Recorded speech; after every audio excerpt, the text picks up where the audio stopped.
Bienvenue à la revue de l'actualité africaine que nous commençons par la 5e édition du sommet Union africaine-Union européenne, dont les travaux ont pris fin hier dans la capitale économique ivoirienne. L'agence de presse africaine est revenue sur la première participation du Maroc à travers le roi Mohamed VI à un sommet du genre qui a été salué par plusieurs personnalités présentes à cette rencontre. Le chef de l'État guinéen Alpha Condé, président en exercice de l'Union africaine, s'est félicité et réjoui de la présence à Abidjan du roi Mohamed VI qui démontre son engagement panafricain, sa foi dans la dignité et l'unité de l'Afrique.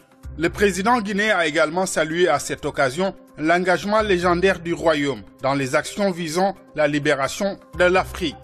Et sur l'affaire des migrants vendus aux enchères en Libye, le président français Emmanuel Macron a déclaré l'urgence d'actions concrètes et rapides sur le terrain. Selon Abidjan.net, le président français s'exprimait à l'issue d'une réunion d'urgence en marge du sommet Afrique-Europe à Abidjan pour l'évacuation des migrants bloqués sur des sites en Libye. Emmanuel Macron a en effet souligné que la Libye, présente à Abidjan, a accepté d'autoriser ces mesures prises pour évacuer les camps identifiés dans des zones identifiées avec le soutien financier et logistique de l'Organisation internationale des migrations pour l'aide au retour vers les pays d'origine des migrants. Le président français a annoncé également la mise en place de plus de coordination pour interpeller les trafiquants et démanteler les filières, qui sont aussi liées au terrorisme et au trafic de drogue grâce à une cellule de partage de renseignements qui sera aussi créée, nous rapporte Abidjan.net. Par ailleurs, à la demande de l'Union africaine, une task force est annoncée pour lutter contre le financement de ces réseaux. En République démocratique du Congo, la police nationale a dispersé hier des manifestants entre la paroisse Notre-Dame et le stade des jeunes dans la commune de Ndessa à Kananga, dans le Kasaï central. Le site Sangoya Congo nous informe que d'autres manifestants devant le quartier général de la MONUSCO ont été également dispersés par la police. Ils se sont réfugiés dans l'enceinte du siège de la mission onusienne à Kananga. Selon ces manifestants, souligne la source, une militante de l'UDPS, le parti de Félix Tshisekedi, aurait reçu une balle et serait blessée à la jambe.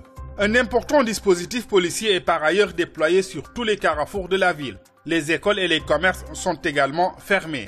Ces manifestants rejettent le calendrier électoral publié par la Commission électorale nationale indépendante et exigent la tenue de l'élection avant la fin de cette année, nous précise le site congolais.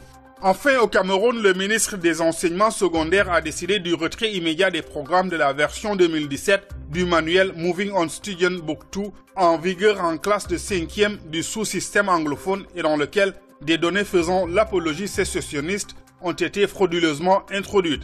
Information relayée par Journal du Cameroun. La première supercherie a été découverte à travers la couverture, originellement de couleur rose, régulièrement évaluée depuis 2014 par la Commission nationale d'agrément et qui a été falsifiée pour prendre une teinte verte.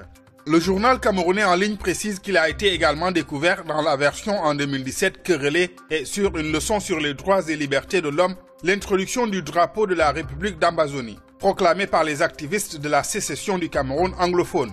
Les auteurs de cette manifestation sont 8 enseignants, fonctionnaires et inspecteurs de pédagogie ayant tous été relevés de leurs fonctions par arrêté ministériel depuis le 24 novembre 2017.